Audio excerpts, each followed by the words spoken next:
Hola, ¿sí me escuchó? Sí, sí, sí te escuchas. Ay, gracias.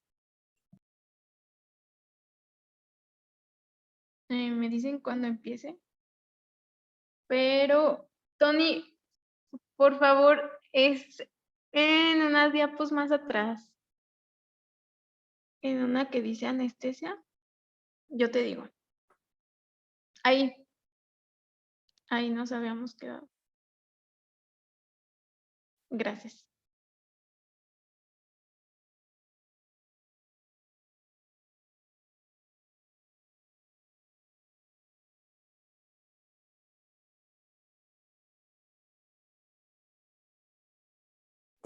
Ya cuando gustes puedes empezar.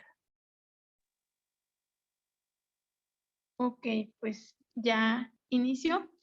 Nos habíamos quedado de la anestesia de la derivación cardiopulmonar. Solo voy a dar ahorita como las generalidades. También agregué otras diapos que fue de lo que nos mencionó la doctora que investigáramos. Entonces, pues respecto a la anestesia, nosotros tenemos que estar evaluando la profundidad de nuestro paciente. Obviamente, pues no vamos a tener un paciente sometido a este tipo de cirugía sin tener una valoración neurológica. Se recomienda pues que estemos utilizando el electroencefalograma y el BIS. Y pues también debemos tener bien relajado a nuestro paciente, sobre todo pues previo a la colocación de, bueno, a la canulación. Y esto con el fin pues de evitar que el paciente presente movimientos que puedan mover estas cánulas y o que mientras esté el paciente con la derivación pues presente mucho temblor y también puede haber un movimiento de las cánulas. También pues va a depender de la temperatura, las concentraciones de los anestésicos o los anestésicos que vamos a ir administrando. Por ejemplo, los relajantes neuromusculares, vamos a disminuir su dosis en cuanto el paciente entra a bomba y pues también vamos a tomar en cuenta la hemodilución. Más adelante les digo por qué. Bueno, de la hemodilución, esto va a ser porque van a disminuir las concentraciones de las proteínas, por lo tanto va a haber una fracción libre más grande y pues va a haber más fármaco activo. También debemos estar al pendiente de la coloración que va a tener el paciente, de la simetría de las pupilas, si tiene datos de ingurgitación venosa, ya sea del cuello, conjuntival. Las pupilas también mencionaba a ver si el paciente presentara midriasis unilateral, pues también quiere decir que hay algo, está mal el drenaje venoso, pues por eso. ¿Le das a la siguiente, Tony, por favor? Y bueno, respecto a lo que nos había mencionado la doctora, que debíamos ver la monitorización, pues nosotros vamos a monitorizar a nuestro paciente, obviamente con el electrocardiograma, con la saturación, como ya les había mencionado, la profundidad de la hipnosis, la saturación cerebral de oxígeno, el CO2, también vamos a checar la diuresis, la temperatura, se recomienda que le estemos checando a nivel nasofaringea y a nivel rectal y pues ver si entre estas hay diferencias. También obviamente pues debemos tener una presión arterial invasiva y colocar un catéter venoso central, esto pues con el fin de ver la presión venosa central y también, como ya lo había mencionado la doctora, la saturación venosa de oxígeno. También, pues es indispensable tener a nuestro paciente con un ecocardiograma transesofágico. Y ya, la siguiente, por favor. También lo que habíamos mencionado de la clase pasada, que como también mencionó la doctora, existe un flujo, pero este flujo pues va a estar por la temperatura. Dependiendo a qué temperatura nosotros tengamos nuestro paciente, pues es el flujo que nosotros vamos a tener. Si tenemos un paciente en normotermia, va de 2.2 hasta 2.4 litros por minuto por metro cuadrado. Y, por ejemplo, bueno, aquí ya les puse, dependiendo temperatura, cuál es el flujo que nosotros vamos a mantener. Se supone si nuestro paciente ya lo tenemos en bomba, la temperatura recomendada es de 28 grados. Entonces, por ejemplo, el flujo que corresponde a este sería 1.8 litros por minuto por metro cuadrado. Ese es el índice cardíaco. Mm.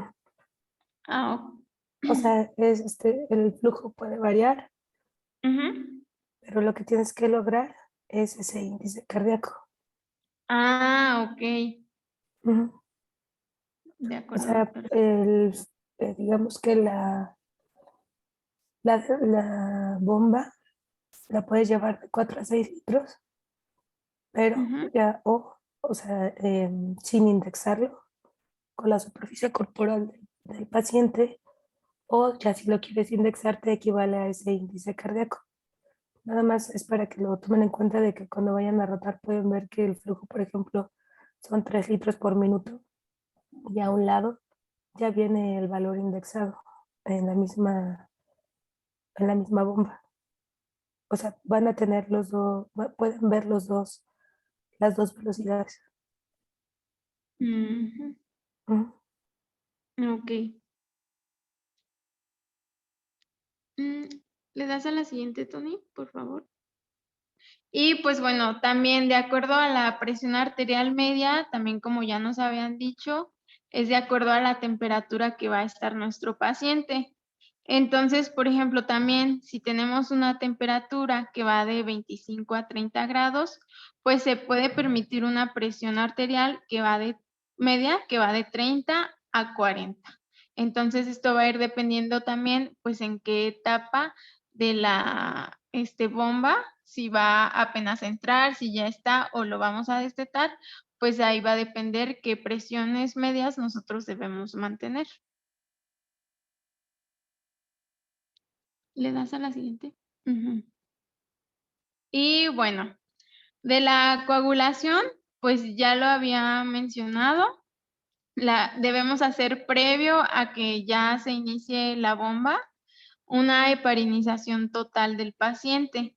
Esto se va a administrar heparina de 3 miligramos por kilo y también, como ya había dicho la doctora, lo vamos a controlar con el tiempo de coagulación activado. Se supone que 3 minutos después nosotros debemos checar este tiempo y debe ser mayor de 480 segundos. Mm, También para revertir la heparina, ya que vamos a sacar de la bomba a nuestro paciente, pues se va a utilizar la protamina, que va de 1 a 1.5 miligramos por 1 miligramo de heparina administrada. Y pues encontré esa fórmula que entendí que es como para saber pues cuánto fue la dosis de heparina que se administró para nosotros poder revertir, o sea, más bien saber cuánto vamos a administrar de protamina para revertirlo y poder sacar a nuestro paciente de la bomba.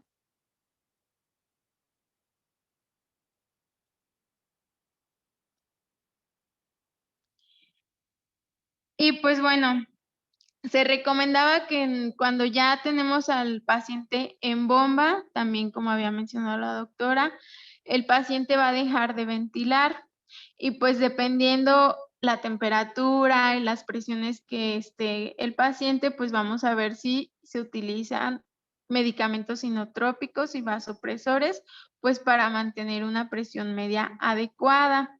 Todos los medicamentos, mientras el paciente esté en la bomba, pues se van a administrar por medio de un oxigenador. Y pues también ahí mismo vamos a tener va a haber un vaporizador para nosotros poder administrar los anestésicos inhalados. Lo único que no administra son los inotrópicos. Los demás sí.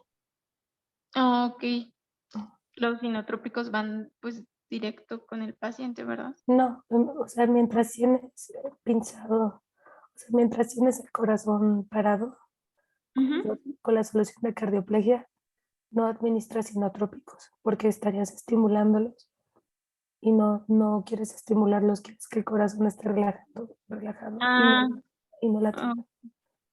ok, Pero lo que son inductores, relajantes, etcétera, sí se van a administrar. ok. ¿Le das a la siguiente, Tony, por favor? Y pues bueno, de fármacos, pues de benzodiazepinas mencionaba que pues con el que lo debemos tener pues es con midazolam, es el más recomendado. Lo que van a hacer las benzodiazepinas pues van a disminuir las resistencias vasculares sistémicas de un 10 y a un 20% y por tanto pues también van a disminuir la postcarga. También se recomienda que se utilice el propofol, pero pues en perfusión continua para evitar los disminución de las resistencias vasculares si nosotros lo estamos administrando en bolo. También pues mencionaba que el propofol pues es parte de la neuroprotección porque va a disminuir el flujo sanguíneo cerebral, también los requerimientos metabólicos de oxígeno y también si tenemos un paciente con fallo del ventrículo derecho, pues va a ayudar a que haya una disminución de la postcarga. ¿Le das a la siguiente, por favor? Ah, los halogenados. De los halogenados, pues no puse tanta información, solo los mencioné porque nos pidió la doctora, pero pues ahorita los vamos a ver. Pero pues solo mencionar que van a disminuir las resistencias vasculares, obviamente en forma dosis dependiente. Recordar del isoflorano, pues que si realiza o no el robo coronario. Pero pues debemos tomar en cuenta que también los halogenados van a ser también parte de la neuroprotección por el flujo sanguíneo cerebral. También mencionaba si el paciente pues está hiperventilando y nosotros administramos los halogenados, pues va a disminuir esta hiperventilación y también va a disminuir los requerimientos metabólicos de oxígeno a nivel cerebral. Y pues también mencionaba lo del preacondicionamiento precoz y el preacondicionamiento tardío.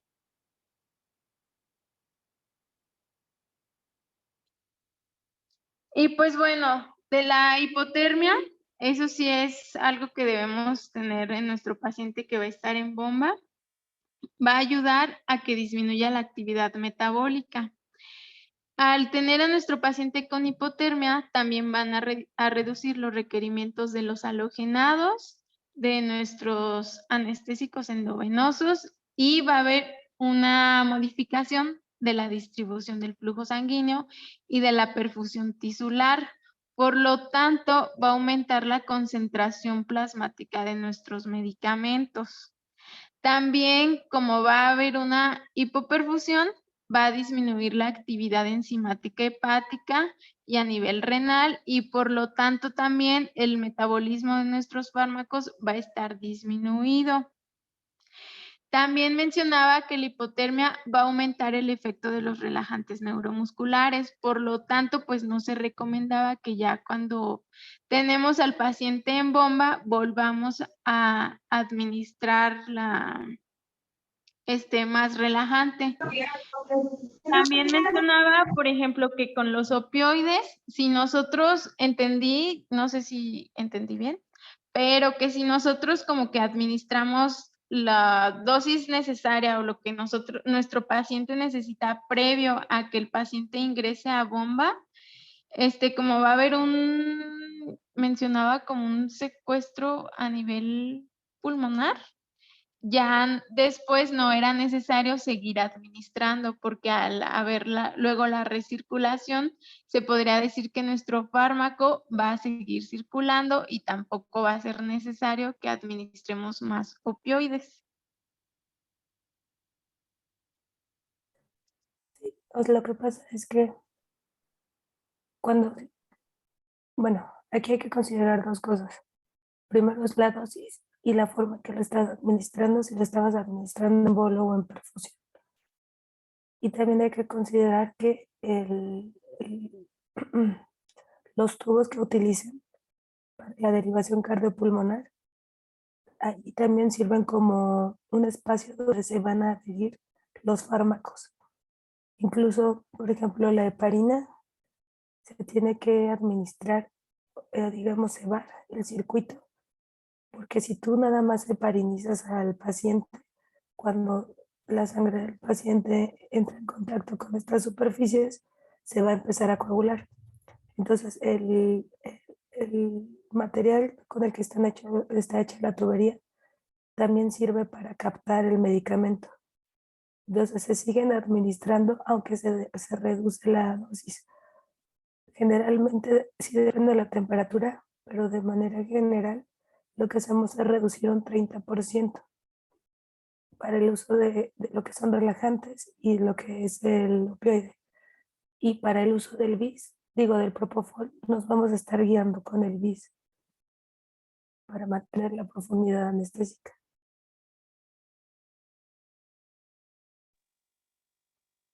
No sé si respondí tu duda. Sí, sí, doctora. Gracias.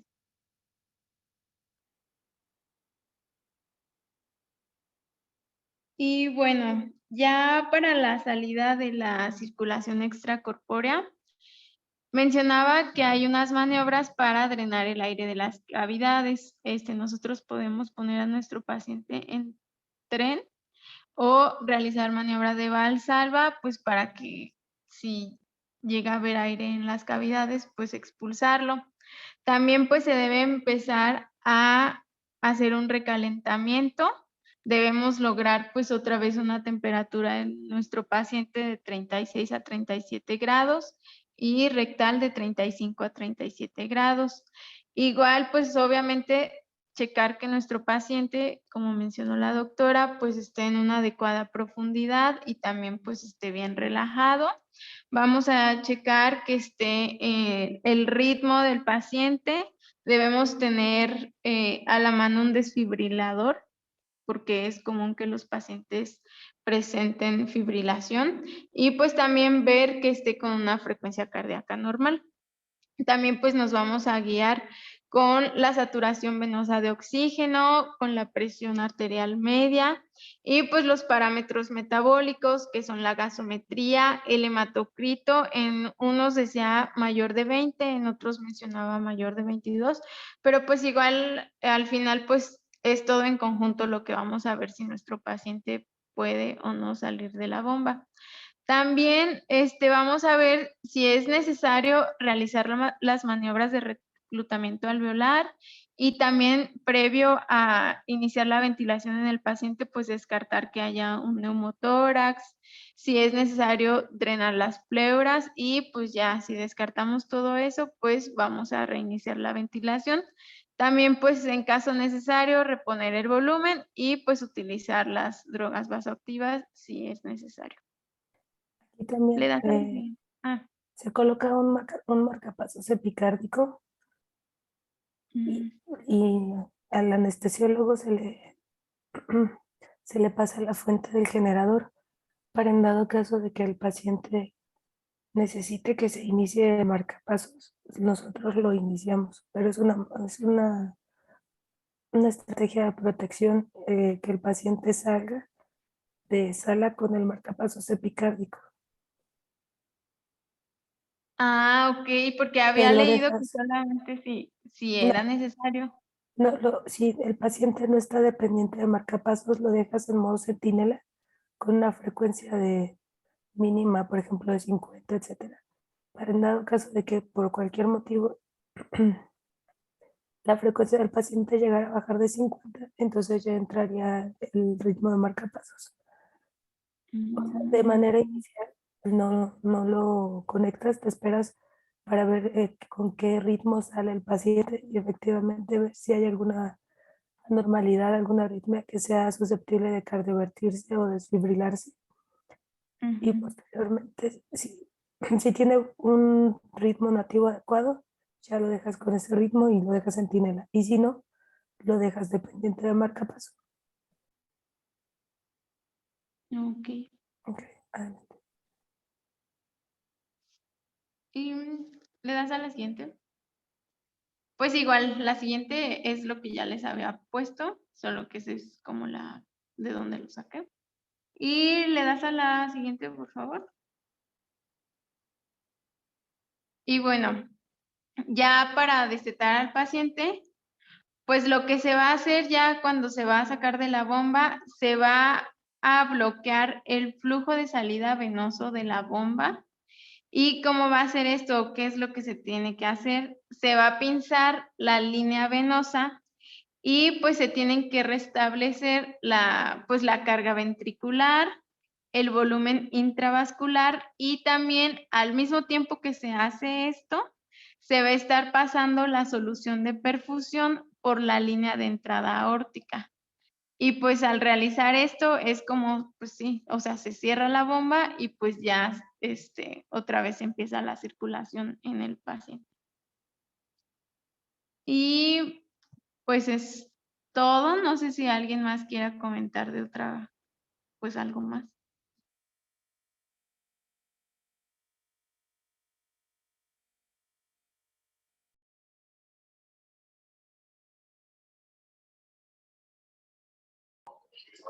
Pues continúen con lo que sigue.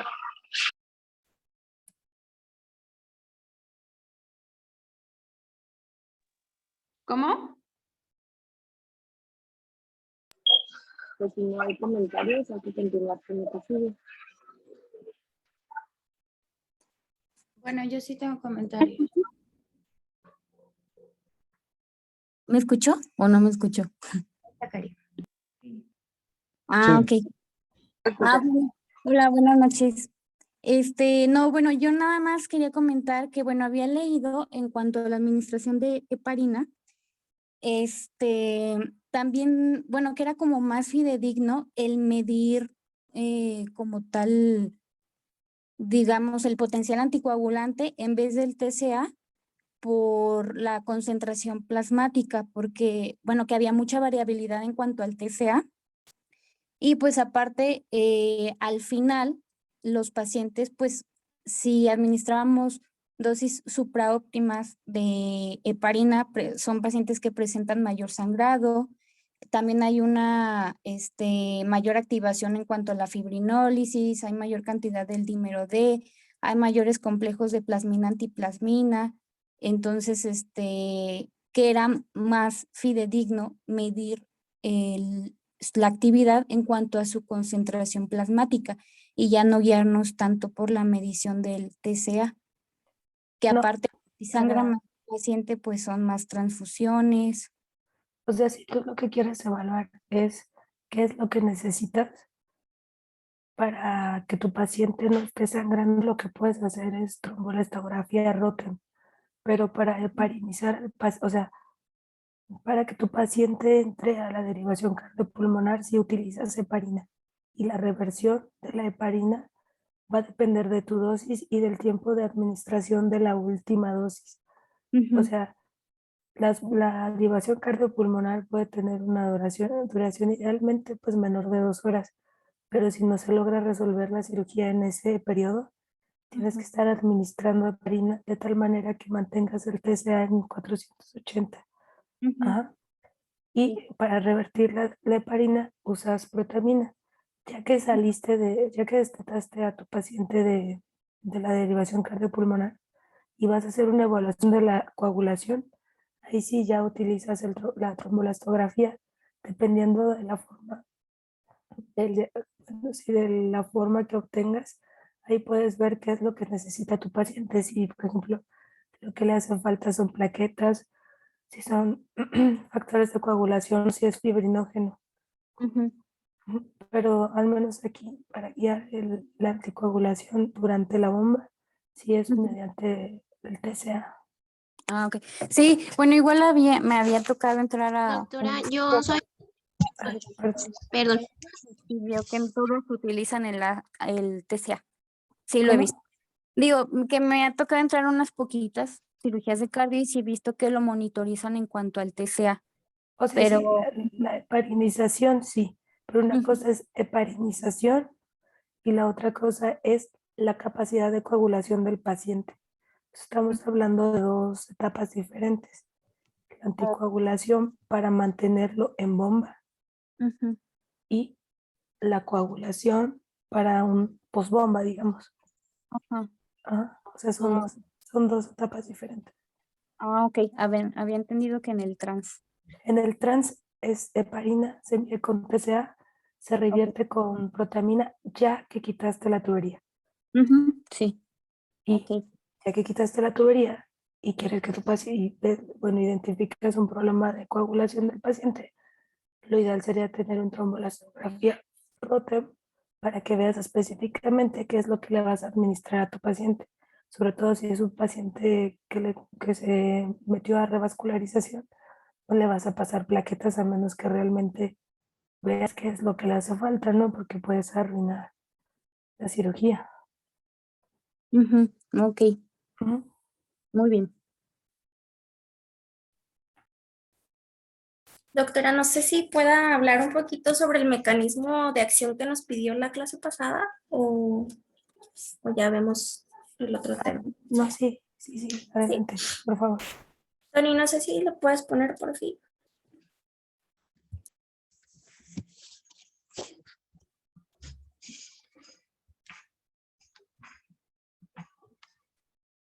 Sí, déjalo descargo porque no lo había descargado. Doctora, ¿sí me escucho? Soy Dubia.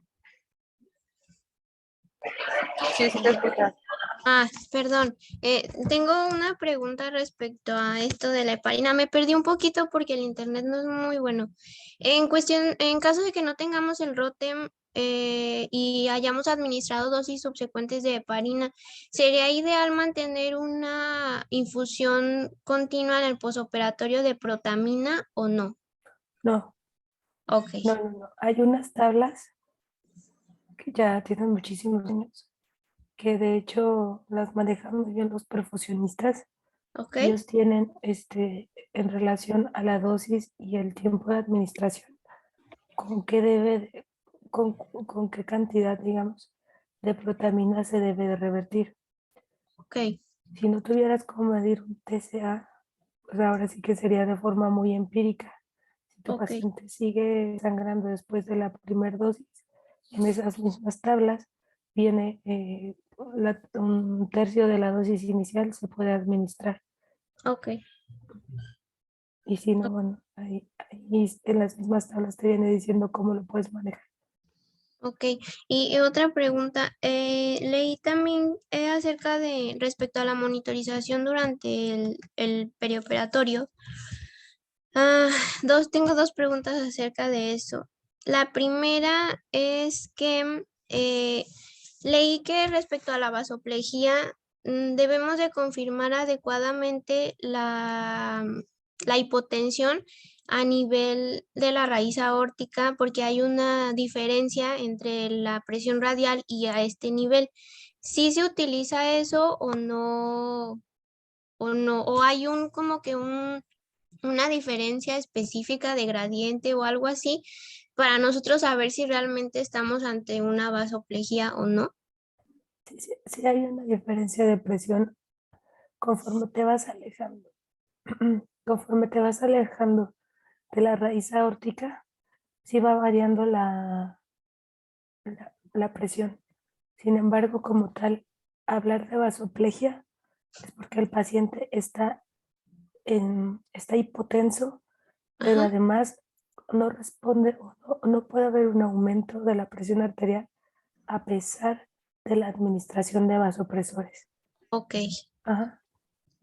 O sea, como tal, el término vasoplegia no habla de la presión en raíz aórtica, sino de la presión arterial media que no va a subir, aunque le estés administrando vasopresores. Hay es que yo lo había diferentes. entendido al revés, que sí, o sea, que teníamos que confirmar que estábamos ante una hipotensión, ante una vasoplejía verdadera para poder iniciar un vasopresor, pero entonces no, ¿verdad?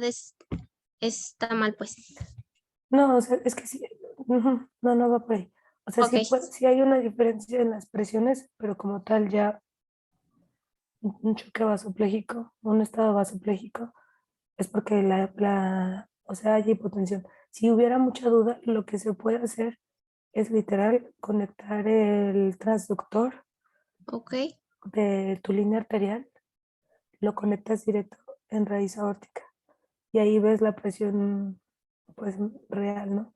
Hay otras maneras también, por ejemplo, con el eco transesofágico, ok, que lo puedes evidenciar porque bueno, el ITB del tracto de salida a nivel del ventrículo izquierdo es muy bajo. ok, Ajá. Pues la velocidad, pues, la integral velocidad-tiempo, pues, es ITB, esa es muy baja. Entonces, si eso lo sumas a hipotensión arterial, es porque el paciente definitivamente está vasopléjico, si tuvo también un tiempo de derivación muy largo, si estaba séptico, si tenía un área de superficie corporal muy pequeño, si hubo mucho sangrado. O sea, son factores de riesgo que te van a ir confirmando que el paciente sí puede estar vasopléjico. Y otro dato es que el paciente no se puede destetar muchas veces de la derivación cardiopulmonar porque la presión es muy, muy baja. O ok. sea, los vasopresores los puedes iniciar antes de destetarlo, con la finalidad de que la presión arterial media No, sea, esté entre más o menos 60, 70, hasta 90. Y si no logras tener esta presión arterial media, lo apoyas de vasopresores. Si a pesar del vasopresor no logras esta presión arterial media y no lo puedes destetar, tu paciente está vasopléjico. gracias, doctora. De nada. Doctora, Bueno, ¿puedo decir algo rapidísimo de lo que dijo Dubia? De lo de la protamina.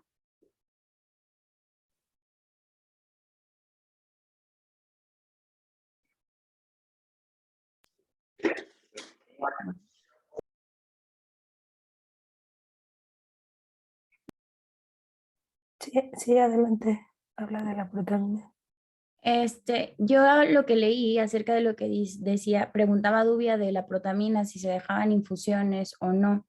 Leí que incluso las recomendaciones cuando el paciente está en bomba, al ser la heparina un inhibidor indirecto y que necesita de la protamina para poder actuar, llega a pasar que el agotamiento de la protamina es tanto que es necesario incluso transfundir al paciente con crioprecipitados para aumentar entonces la concentración y que la heparina tenga entonces un sustrato para poder anticoagular al paciente.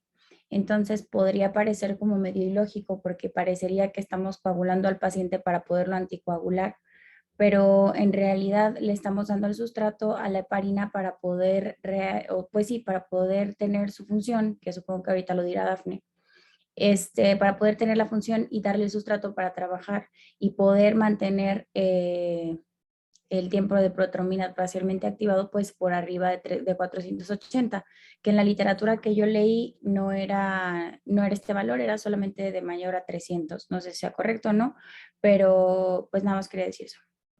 Sí, por ejemplo, cuando está, bueno, eso lo hace el perfusionista. Cuando a pesar de que ya administró heparina, no logras el TCA meta y vuelves a administrar más heparina y aún así no se logra, sí, pasas plasma. En el plasma, bueno, puedes pasar fríos, ¿no? Pero en teoría en el plasma, ahí vendrían los En el croprecipitados. plasma, porque ahí viene, sí, perdón. Ajá, Viene, ajá. ajá, sí, sí, se usa para que tenga el efecto la heparina. Pero bueno, eso no es lo usual. Lo que pasa es que, bueno, ¿en dónde se puede estar acumulando la heparina? En el circuito. Si no se cebó el circuito, puede ser el circuito, pero además en dónde, en el cuerpo, ¿no? En el sistema retículo endotelial. Eso puede, eso, si se acumula ahí, porque es un sitio de unión, te va a estar disminuyendo tu efecto de la heparina y no se logra una anticoagulación adecuada. Entonces sí, una estrategia es administrar plasma en la bomba. Ok, y para el mantenimiento de la anestesia, aparte de este como puerto que tiene, donde está la membrana de oxigenación, es ahí donde se puede poner el vaporizador, se podría poner, o sea, sí, es que es lo más común que pongan el vaporizador con el halogenado o que pongan perfusiones de, por ejemplo, propofol a, no sé, 120 microgramos kilo minuto, no sé, o en la bomba. En realidad es lo que tú quieres. O sea, finalmente tú lo puedes, por ejemplo, el propofol lo puedes pasar directo, que es lo ideal, o algunos medicamentos los puedes pasar en tu catéter venoso central, porque todo lo que entra al atrio derecho se va a estar yendo al reservorio de cardiotomía. Pero lo habitual es que le pasas tus infusiones al perfusionista para que lo conecte ahí. O sea, halogenado y perfusiones. Entonces es mejor que se conecten directamente al Sí, oxigenador. sí. Lo mejor es que se conecte directo a la derivación. ¿Y en qué condiciones tendríamos que usar entonces el catéter, por ejemplo? ¿No hay ninguna en An- específico? O sea, antes de entrar a la derivación y una vez que sales de la derivación, cuando estás en proceso de Ajá. destete de la derivación, ahí ya te lo tienes que regresar. Que ya una vez activada la bomba, pues ya por ahí, ¿no? Mande. Entonces nada más es al inicio y al final prácticamente. Al inicio, o sea, antes de entrar a la bomba y antes de destetarte. Ok. Doctora, ¿y qué tan cierto es las guías que leí que ya no es, o sea, ya está entrando en desuso la hipotermia, que se hacen cirugías con Se normal? hace en hipotermia leve. Ajá, sí, ya no se llega a la profunda ni la moderada. También depende, o sea, hay cirugías muy específicas que sí lo requieren. Por ejemplo, si estás hablando de tromboembolia pulmonar donde vas a hacer parada cardíaca, o sea, paro total, ahí sí necesitas irte a hipotermia moderada o incluso a hipotermia severa, ¿no? Digamos, por el tipo de cirugía, porque haces un paro total con un paro de bomba. En la mayoría de las cirugías, la derivación cardiopulmonar está circulando todo el volumen, pero en este tipo de cirugía, por ejemplo, es un paro total, apagas la bomba. Mm. Entonces ahí sí necesitas irte a temperaturas mucho más bajas y estás, digamos, enfriando al paciente, recalentando el tiempo necesario para resolver el problema por ejemplo, perdón, por ejemplo, en este tipo de las TEPS, ¿no? Las tromboembolias pulmonares cuando vas a hacer las endarterectomías. Ok, Pero si, por otra ejemplo, si es duda. solamente un cierre de CIA, que es un procedimiento corto, no tienes por qué bajar la temperatura a menos de 34. No Ah, tiene sentido. ujú. Doctora, y la última duda ya es que yo vi la clase grabada porque tuve guardia, pero en la clase pasada usted mencionaba que el custodiol, que sí es pues totalmente correcto, se puede administrar de manera anterógrada o retrógrada. Sin embargo, usted mencionó que cuando se administraba de manera retrógrada, se administraba de manera continua y anterógrada en bolos. Yo en lo que leí, pues en las dos se administraba de manera continua y lo que usted mencionaba acerca de que el fin era, pues sí, mantener totalmente empapado al miocardio para mantenerlo, pues sí, lo más, para preservarlo de la mejor manera posible. Ese era el fin, ¿no? De usar a lo mejor alguna u otra.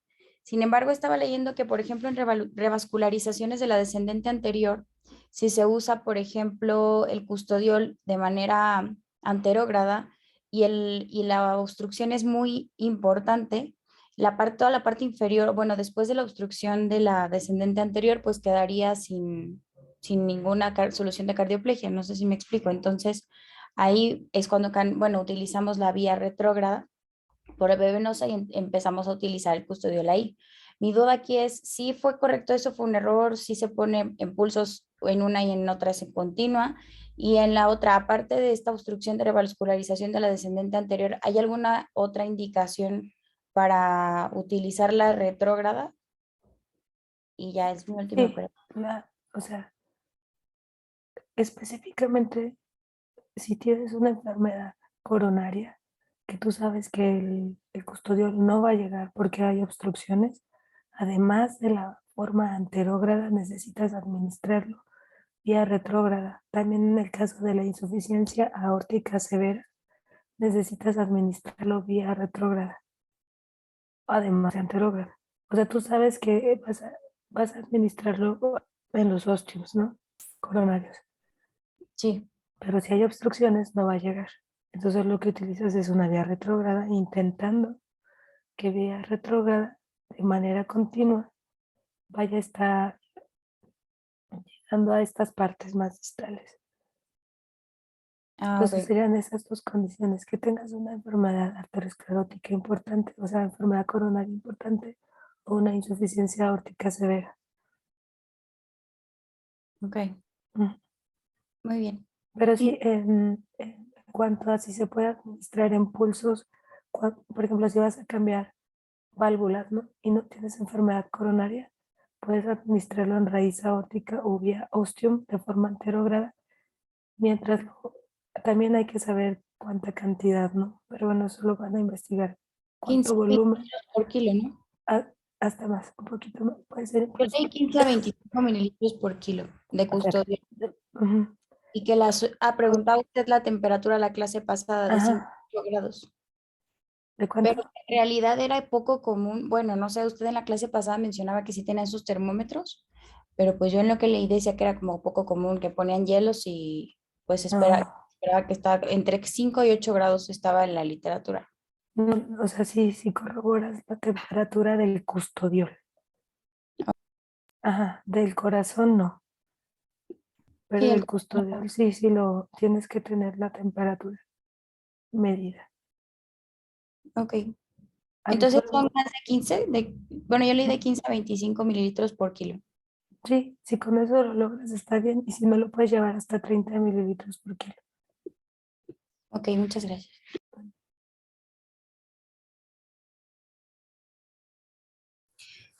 Bueno, pues vamos a hablar un poco sobre el mecanismo de la heparina y sobre su neutralizante, que es la protamina. Sabemos que en condiciones normales, pues las membranas del endotelio vascular van a estar cargadas de forma negativa y con esto contribuyen a la interacción que existe entre las proteínas plasmáticas y las plaquetas, que permite que la sangre sea fluida y que ésta no se coagule. Entonces, al exponer la sangre de nuestro paciente a una superficie no endotelial, como en este caso es la circulación extracorpórea, pues dicho equilibrio se va a alterar y se va a crear así una situación de hipercoagulabilidad y por tanto, pues trombótica. Por eso es necesario aplicar fármacos que detengan esta reacción. Y tenemos pues la heparina, que es la que se utiliza. Esta va a actuar a nivel de dos anticoagulantes endógenos, que es la antitrombina 3 y lo que es el inhibidor de la vía del factor tisular. La antitrombina 3 se va a producir en lo que es el hígado y actúa a diversos niveles y sobre distintos factores de la coagulación, pero su efecto pues más importante es la inhibición, de lo que es el factor 10A y la formación de la trombina, que es el factor 2A. La heparina, pues al unirse a lo que es la antitrombina 3, aumenta hasta 1000 veces su efecto anticoagulante que ya tiene de por sí de forma natural y aumenta también la afinidad del factor tisular por lo que es el factor 10A y va a aumentar de esta manera también su efecto antitrombótico hasta por 3 veces. Lo que es la heparina, pues tiene un efecto pico al minuto después de su administración y va a tener una redistribución a los 10 minutos posterior de haber presentado este pico. La heparina tiene una vida media de 90 minutos. En otro artículo encontré que esto va a variar también de acuerdo pues, a lo que es su dosis. Encontré que si es de 100 unidades por kilo, va a ser la vida media de 60 minutos. Si es 200 unidades por kilo, es de 93 minutos. Y si es hasta 400 unidades por kilo, pues va a aumentar considerable hasta 125 minutos. ¿Le puedes dar a la siguiente, Tony, por favor?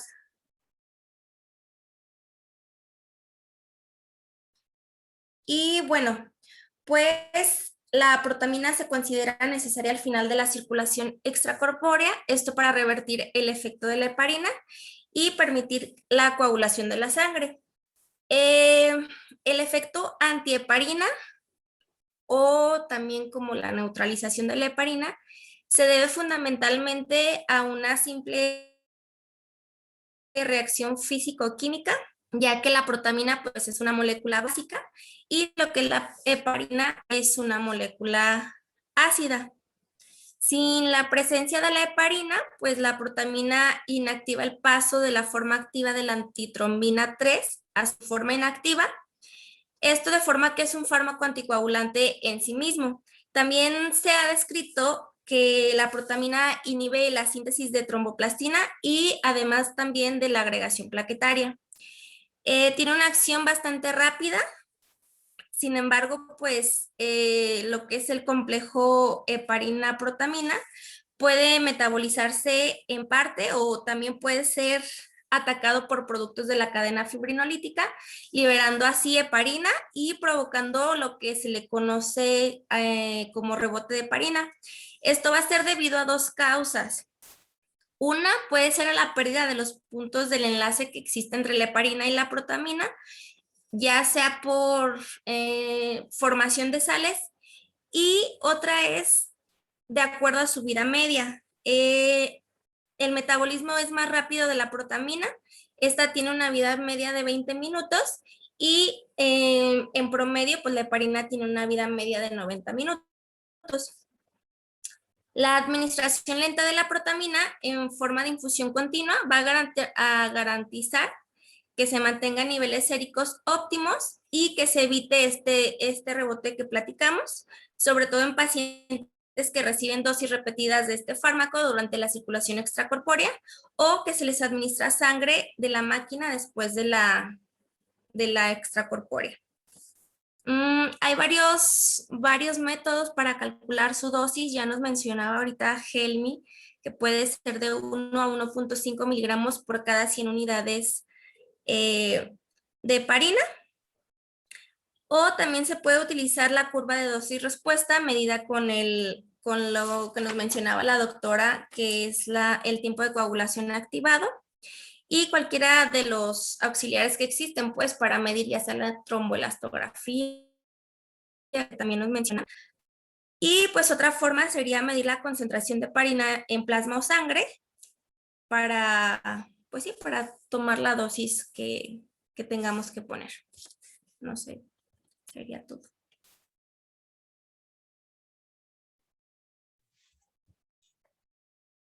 No sé si alguien tenga que agregar algo. Yo quisiera agregar algo rápidamente, nada más puedes recordar de dónde surge la protamina, que es una proteína de bajo peso molecular y se obtiene aislándola del esperma del salmón, por lo cual debemos de administrarla de manera lenta. En la literatura que yo leí mencionaba que primero debería administrarse una dosis, me parece creo que de 5 miligramos, esperar y ya posteriormente administrar la dosis total conforme la dosis que administramos inicialmente de heparina. En la literatura que yo leí mencionaba que la dosis puede ser desde 0.7 hasta 1 por cada 100 unidades de heparina que se administran. ¿Y qué más? Y doctora, le quería preguntar, aprovechando, también leí en ese mismo artículo que puede haber intolerancia a la heparina. En esos casos, ¿hay una dosis tope o una dosis máxima o algo en específico donde nosotros pudiéramos decir, ya no administramos más heparina? Y si sí, ¿qué podemos administrar en lugar de la heparina? Sí, por ejemplo, si hay alergia a la heparina, lo que puedes hacer es, bueno, diferentes tipos de heparina, la de origen porcino o la de origen bovino. Entonces, Ok. hay veces que son alérgicos a la de origen porcino, entonces lo cambias a origen bovino. En dado caso de que, de que no se pueda administrar ningún tipo de heparina, puedes utilizar de los nuevos, o sea, puedes utilizar otros anticoagulantes, de los nuevos anticoagulantes. Ajá. Ok. Esas son otras opciones que existen. Y sí hay bibliografía si hay bibliografía donde sí se ha empleado. En lo personal, yo no tengo experiencia más que utilizando heparina, no me ha tocado el caso en el que Ok, no hayamos podido utilizar heparina. ok. Gracias, doctora.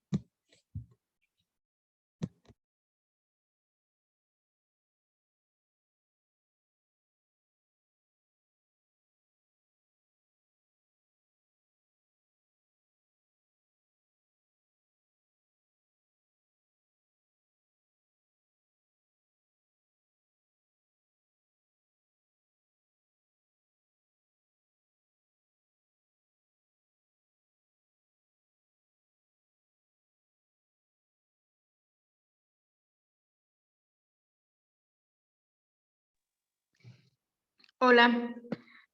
También faltó mencionar, bueno, había dicho de lo de las soluciones hiperpolarizantes, solamente pues para mencionar Interesante. que Ah, o que también se conocen como GIC, no sé cómo se pronuncia, porque tiene glucosa, insulina y potasio.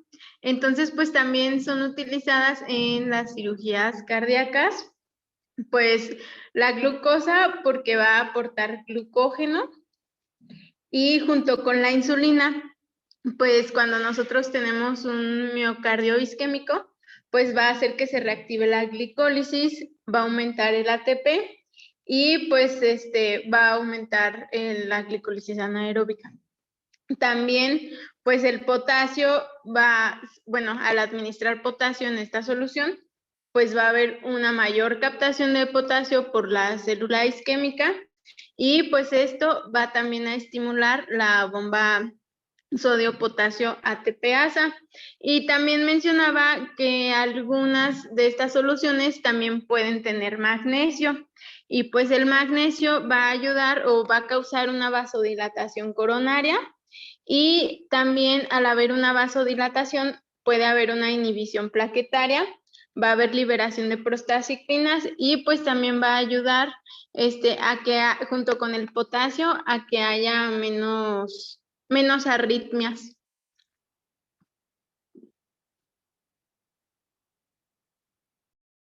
sí, es correcto. Estas soluciones polarizantes son para protección miocárdica y lo administras en infusión antes de entrar a la derivación cardiopulmonar.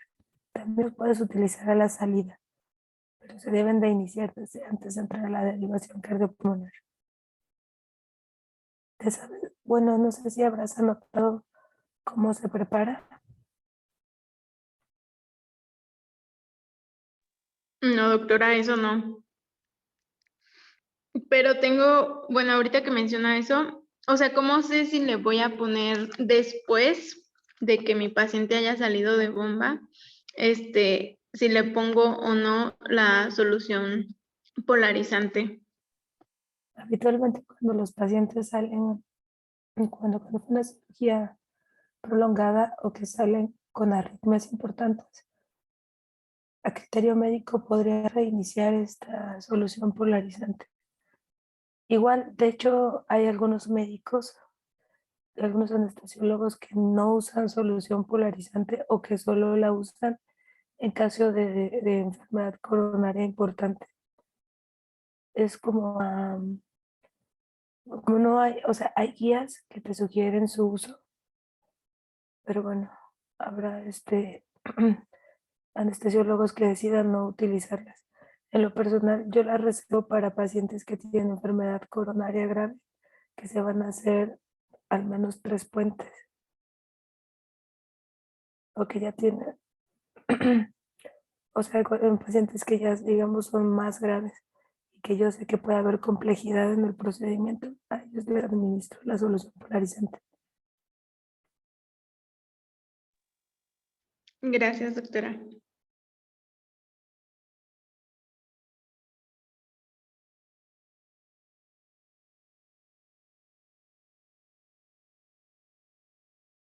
Les quería preguntar, me parece que quedan alrededor de 4 días de clase para que acabe el mes, pero hay más, bueno, faltaban algunos temas por revisar.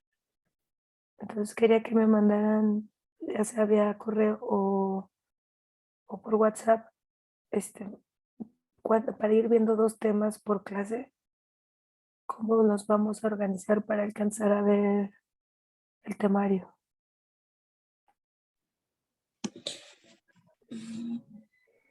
Sí, perfecto. Nos organizamos y te lo mando por WhatsApp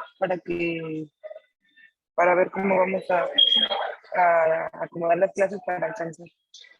¿Va? Sobre todo me interesarían los medicamentos, cómo funcionan. Porque si bueno, desde el primer día que lleguen a su rotación, los van a empezar a utilizar. Entonces me gustaría que conocieran cómo es que funcionan o para qué se administran. Pero igual, lo que ustedes consideren relevante para el temario, nada más, si podemos hacer más resumidas las exposiciones, más concretas, finalmente todo lo deben de leer. Entonces nada más como puntualizar qué es lo más importante y lo que hay que tener en mente para no tomar tanto tiempo y alcanzar a ver dos temas. Perfecto, sí, sí, claro. Está bien, doctora.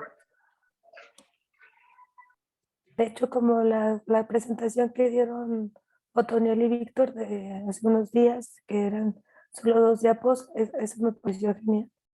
Ese enfoque es más o menos lo que estoy esperando que hagamos en las siguientes clases. ¿Sale? Ok, doctora. Yo voy a dar lo de los gases y de los inductores. Y sí, nada más tengo unas diapos, unas gráficas y ya. Yo creo que en media hora queda lo de los gases y lo de los inductores. Sí, súper resumido. Y me gustaría que lo de los gases metiera lo del robo coronario y lo del precondicionamiento.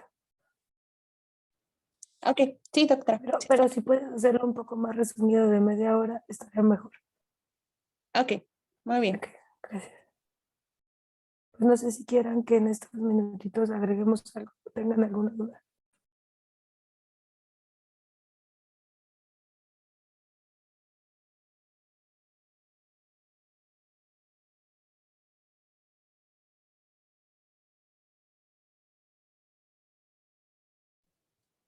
No Ahora escuché, yo, doctora. ay, perdón. Bueno, dale, Cintia. No, digo que no había escuchado. Ah, ok, ok. Yo, doctora, nada más, bueno, es que son muchas cosas. Yo sé que la mayor parte de de las cifras de hemoglobina, de potasio y todo eso, pues se encarga de corregir ¿cómo se llama? El personal que está en la bomba. Pero, por ejemplo, para el corte de hemoglobina, yo leí que es un corte de 7.5 gramos para saber qué hacer ante esos casos. Y leí que primero lo que hay que hacer es hemoconcentrar al paciente y ya después considerar en transfundir, ¿es cierto o no? Bueno, es que hay algo que no se mencionó, que es la hemodiafiltración. La hemodiafiltración o la filtración modificada se realiza antes, ya cuando destetaste al paciente. O sea que ya destetar es que ya no, su gasto cardíaco ya no depende del flujo de la bomba. Es Ajá, como si no, extrajeran la sangre de él. ajá, hay una vía que va a seguir yendo al reservorio de cardiotomía. Ok, Aquí, si se hace durante bomba, es la filtración normal. Ajá, sacas líquido y lo ok, hemoconcentras. Sin embargo, si ya destetaste al paciente de la bomba y aún así quieres sacar líquido, haces la filtración, la ultrafiltración modificada. En esta vas a seguir pasando sangre hacia la derivación ok, para que se filtre nuevamente y se va a regresar. Solo que aquí la diferencia es que la sangre no la sacas de la vía venosa, sino de tu cánula aórtica. Ah, o- por eso es modificada. Entonces ok, la vas a estar sacando, se va a concentrar y la vas a regresar vía venosa. ok, Es como al revés, digamos. ok, Ya la regresas concentrada. Entonces tienes la opción de sacar líquido o tienes la otra opción de que si usaste un recuperador celular, solamente se te administre de lo que ellos recuperaron, solamente se te administran o sea, los eritrocitos, ¿no? Ok, Eso es una autotransfusión. Y la otra opción es, este, viendo tu saturación venosa central o tu extracción de oxígeno, pues valorar si tu paciente con un hematocrito de 28, por ejemplo, está satisfaciendo sus necesidades metabólicas, pues ya no transfundes. Sin embargo, si está aumentando el lactato o si tu VO está aumentada, etcétera. Entonces ahí tu paciente te está diciendo que si necesita pues más hematocrito ok, o está hipotenso, si necesitarías aumentar el hematocrito. ok. Ujú.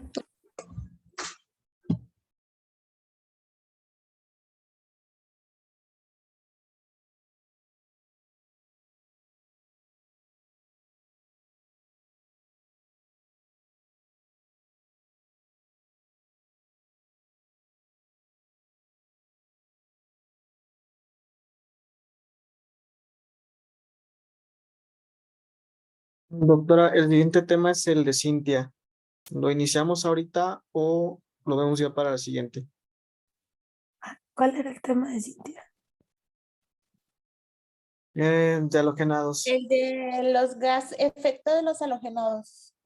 Mira, yo creo que lo dejamos para la próxima, pero sí quiero que sea así como tipo 2 o 3 diapositivas, muy puntual. Sí, doctora. Y vemos me parece que de halogenados seguía, Los inductores. Ujú. ok, igual Sí, una diapositiva por cada inductor, básicamente qué efecto tienen a nivel de corazón y a nivel de resistencias periféricas y en porcentaje y ya. ok. Y después de ese ya sigue el tema de los represores y esto todavía no. Sí, Ok, igual el mismo enfoque, por favor. sí, doctora. Ok, entonces nos vemos el jueves. Gracias, Gracias, doctora. doctora. A ustedes, gracias. Gracias. Ay.